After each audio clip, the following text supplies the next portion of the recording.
Slay the Gods, episode 59. Untuk melihat video selengkapnya, sahabat bisa kunjungi playlist yang telah Sabta Novel sediakan. Yuk mari, kita berimajinasi bersama dan masuk ke alur ceritanya.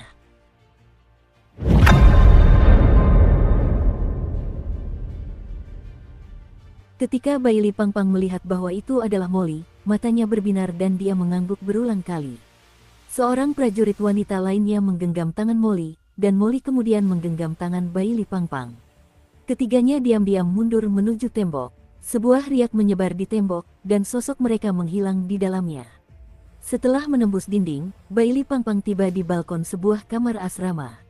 Tepat ketika dia hendak mengatakan sesuatu, Molly masih menutup mulutnya erat-erat dan menggelengkan kepalanya kepadanya. Jepret, jepret, jepret. Di sisi lain tembok, langkah kaki berat dan suara menyeret benda-benda berat semakin mendekat. Suara itu berhenti di depan tembok tempat ketiga orang itu bersembunyi, seolah-olah merasakan sesuatu. Bailey Pangpang sepertinya menyadari sesuatu, menahan napas, dan berdiri tak bergerak di tempatnya. Molly dan prajurit wanita lainnya melakukan hal yang sama. Sesaat kemudian, suara itu terdengar lagi, perlahan menjauh. Barulah setelah memastikan bahwa benda itu telah menjauh, Molly perlahan melepaskan tangannya dari mulut Bailey Pangpang. Bailey Pangpang berkedip, tampak dengan sedikit penyesalan dan perasaan yang masih mengganjal. Apakah kau mencoba mati dengan berteriak sekeras-kerasnya? Molly menatap Bailey Pangpang dan, mengingat tingkah bodohnya yang berteriak sekeras-kerasnya, memarahinya dengan suara rendah. Bailey Pangpang berkata dengan nada kesal, bagaimana aku bisa tahu aku tidak bisa mengeluarkan suara? Ngomong-ngomong, benda apa itu sebenarnya? Misterius, misteri alam, cuan. Ekspresi Molly perlahan berubah serius. Kami menyebutnya pemburu suara. Pemburu suara, alat pelacak suara secara otomatis melacak sumber suara, dan semakin keras kebisingan di sekitarnya, semakin kuat suara yang dihasilkan. Kamu tahu banyak tentang ini. Molly meliriknya, terdiam sejenak, lalu perlahan berkata, informasi ini diperoleh dengan mengorbankan lebih dari selusin saudari. Bailey Pangpang tercengang. Kita tidak tahu kapan misteri ini muncul. Sebagian besar dari kita masih tidur saat itu. Kemudian, seseorang adalah orang pertama yang menemukan keberadaannya dan berteriak. Seketika itu juga, benda itu terbelah dua oleh pemburu suara. Namun, teriakan itu juga membangunkan yang lain, dan kemudian semua orang menemukan makhluk misterius ini. Saat itu, kami tidak memahami pola gerakannya dan langsung menyerangnya. Baru setelah lebih dari selusin saudari kami tewas dalam pertempuran, kami memahami mekanisme pembunuhannya. Untungnya, ada seorang gadis bernama Zhang Xiaoxiao yang alam terlarangnya memungkinkannya menggunakan tautan mental untuk menghubungkan pikiran banyak orang dan berkomunikasi jarak jauh. Karena itu, kami segera tenang dan mulai berkomunikasi menggunakan pikiran kami. Saat itulah kami menyadari bahwa semakin pelan suaranya, semakin lemah pula kekuatannya.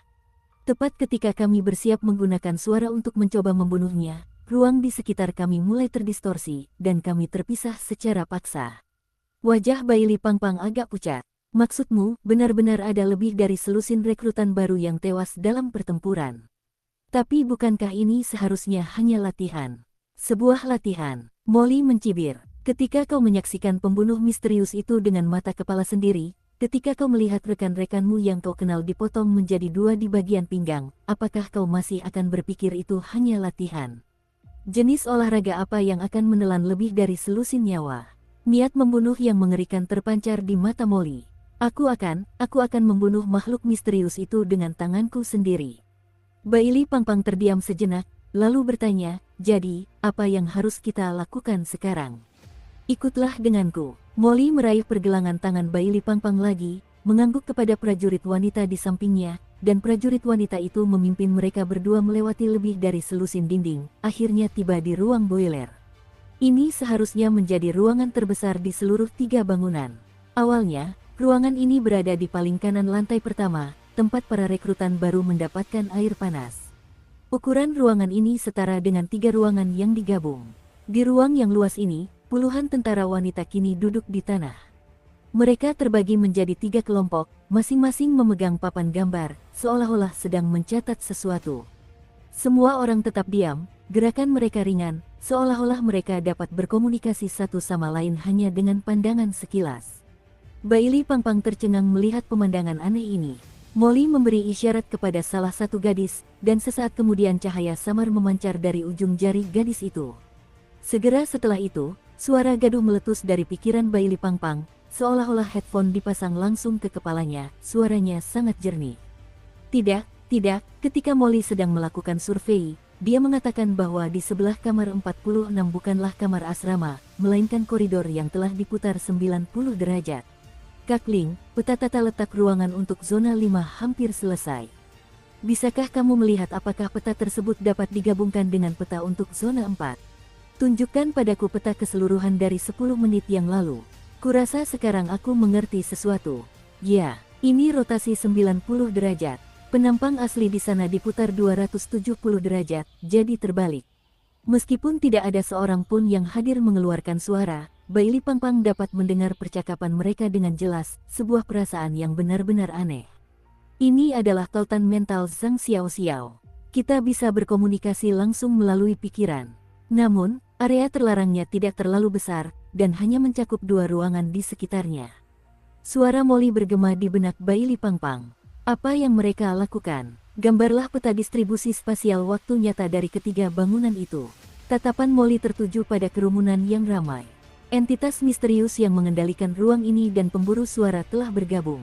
Kami telah mencoba membunuh pemburu suara beberapa kali sebelumnya, tetapi setiap kali kami hampir berhasil, ruang tersebut terganggu. Jadi kami mencoba menemukan pola di antara setiap gangguan spasial.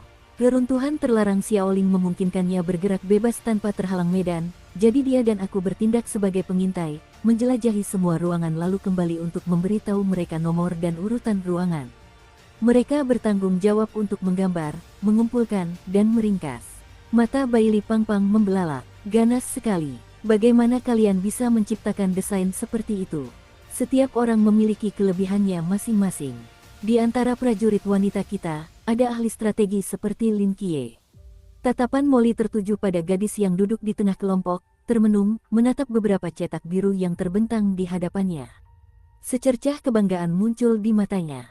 Terima kasih kepada Aziz karena selalu membimbing kami, dialah yang pertama kali menemukan mekanisme pembunuh para pemburu suara, dialah juga yang menemukan tempat ini, dan dialah yang mengusulkan untuk menemukan pola perubahan spasial. Namun, sementara Lin Qiye unggul dalam deduksi dan pertempuran, Aziz tidak, dia hanya cocok menjadi seorang ahli strategi murni. Apakah kau menemukannya? Tanya Bailey Pangpang dengan rasa ingin tahu. Aziz berkata, itu akan segera terjadi. Di tengah keramaian, Aziz duduk di tengah-tengah tumpukan cetak biru yang padat, memegang 2 cetak biru distribusi dari periode waktu yang berbeda untuk dibandingkan, matanya bersinar lebih terang lagi. Tiba-tiba, seolah baru saja teringat sesuatu, dia langsung duduk tegak dari tanah. Aku mengerti. Aziz menggenggam cetak biru itu erat-erat, matanya dipenuhi kegembiraan. Aku tahu pola setiap distorsi spasial. Dukung terus channel YouTube Sabta Novel. Klik-klik-klik, sebuah suara yang familiar terdengar, dan Lin Qiye serta Cao Yuan berhenti di tempat mereka berdiri.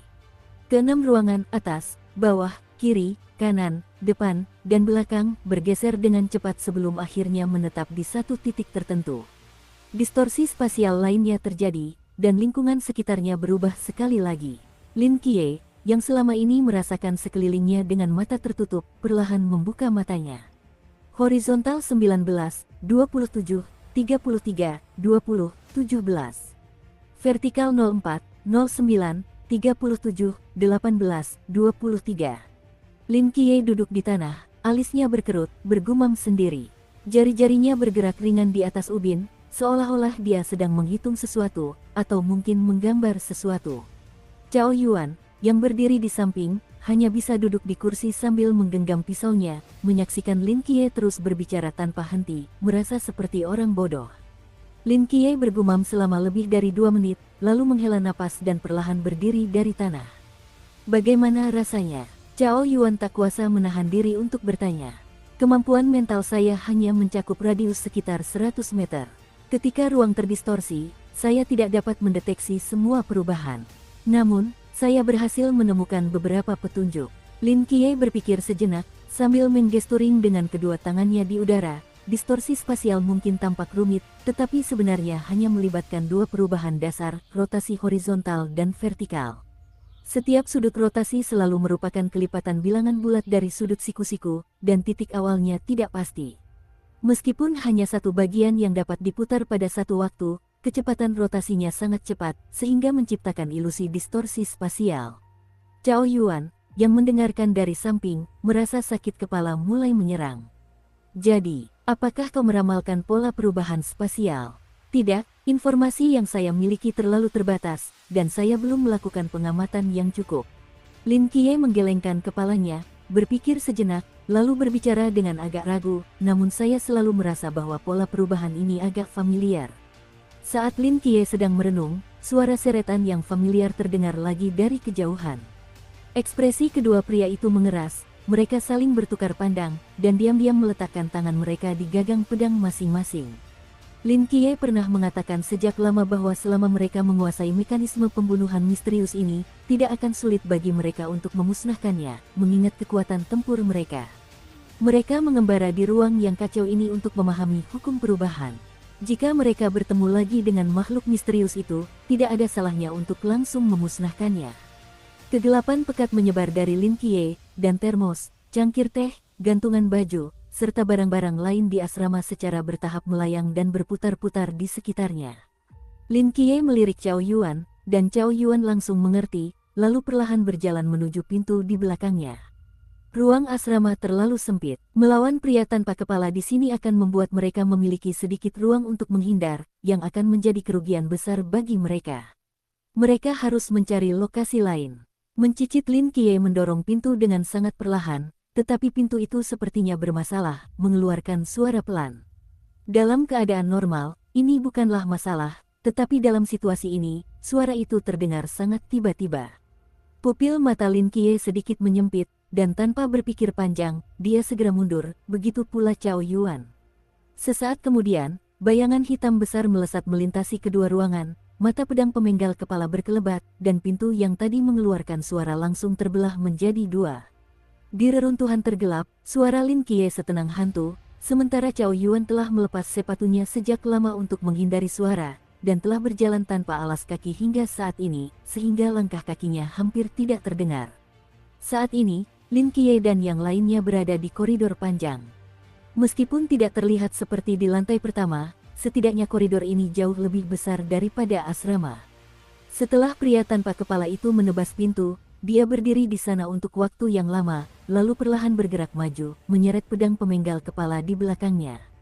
Perangkat tersebut tidak mendeteksi keberadaan kedua orang tersebut. Lin Qiye melirik Cao Yuan, dan Cao Yuan mengangguk, bersandar di sisi kiri dinding, mengatur detak jantungnya melalui pernapasan untuk meminimalkan suara. Di sisi lain, Lin Qiye bersandar di sisi lain, seperti hantu dalam kegelapan, tanpa vitalitas sama sekali. Waktu, tubuh besar pria tanpa kepala itu hampir memenuhi seluruh koridor. Sambil menyeret pedang pemenggal kepala di belakangnya, dia berjalan maju selangkah demi selangkah. Untungnya, Lin Qiye dan Cao Yuan tidak gemuk, dan dengan bersandar di sisi koridor, mereka mampu menghindari jalannya dengan sempurna. Jika itu pria gemuk di sini, pria tanpa kepala itu mungkin hanya akan menabrak perutnya dan kemudian, dalam kebingungan sesaat, menebas dengan pisaunya. Pria tanpa kepala itu bergerak maju perlahan. Tepat ketika dia dan Lin Qiye berpapasan, kilatan cahaya tajam muncul di mata Lin Qiye, dan tangannya yang memegang gagang pisau tiba-tiba mengencang. Dentang, kedua pedang itu langsung terhunus dalam sekejap. Pada saat yang sama, Cao Yuan di sisi lain tiba-tiba menggenggam gagang pedang di tangannya, dan kobaran api hitam yang jahat menyembur keluar dari sarung pedang, menebas sepanjang bilah yang terhunus dalam sekejap. 3 pisau, 1 diarahkan ke tangan pria tanpa kepala yang memegang pisau, dan 2 diarahkan ke dadanya. Saat suara ringan pedang terhunus terdengar, pria tanpa kepala itu seolah hidup kembali, mengayunkan pedang pemenggal kepalanya dengan kecepatan luar biasa. Dentang, dentuman keras terdengar saat pedang pemenggal kepala berbenturan dengan pedang lurus api hitam milik Cao Yuan. Awalnya, kekuatan Cao Yuan yang gila lebih besar daripada pria tanpa kepala itu, tetapi pada saat benturan, kekuatan pria tanpa kepala itu meningkat beberapa kali lipat, dan dia benar-benar menebas Cao Yuan yang gila itu, beserta pedangnya, hingga terpental ke dinding di samping. Ledakan, tubuh Cao Yuan yang mengamuk itu menembus dinding dan menghantam asrama, menimbulkan kepulan debu. Dalam sepersekian detik itu, kedua pedang Lin Qiye telah menembus dada pria tanpa kepala itu. Mata pedang lurus itu menembus otot yang keras. Tepat ketika hendak menembus jantung, bersamaan dengan suara dentuman keras Cao Yuan yang menerobos tembok, tubuh pria tanpa kepala itu langsung mengeras berkali-kali. Otot-ototnya yang sekeras batu itu dengan kuat menahan pedang Lin Qiye di tempatnya, mencegahnya menembus sedikit pun. Pupil mata Lin Qiye tiba-tiba menyempit. Menurut rencana awal, serangan mendadak kedua pria itu pasti akan membunuh atau bahkan melukai pria tanpa kepala itu secara serius. Namun, mereka tidak pernah menyangka bahwa meskipun pria tanpa kepala itu tidak memiliki otak, ia sebenarnya cukup cerdas dan tahu cara menciptakan suara di lingkungan yang sunyi untuk meningkatkan berbagai atributnya. Seandainya bukan karena suara benturan keras yang menghantam Cao Yuan menembus dinding, pria tanpa kepala itu pasti sudah menjadi mayat. Apakah ini misteri dari wilayah Sichuan? Sekalipun Anda sepenuhnya memahami mekanismenya, tetap saja sangat sulit untuk membunuhnya dengan sukses. Lin Qiye dengan tegas melepaskan gagang pedangnya, membiarkan kedua pedang lurus itu menancap di dadanya.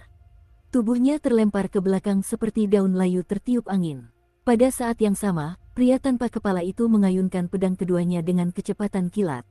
Mata pedang pemenggal kepala itu menggores dahi Lin Qiye.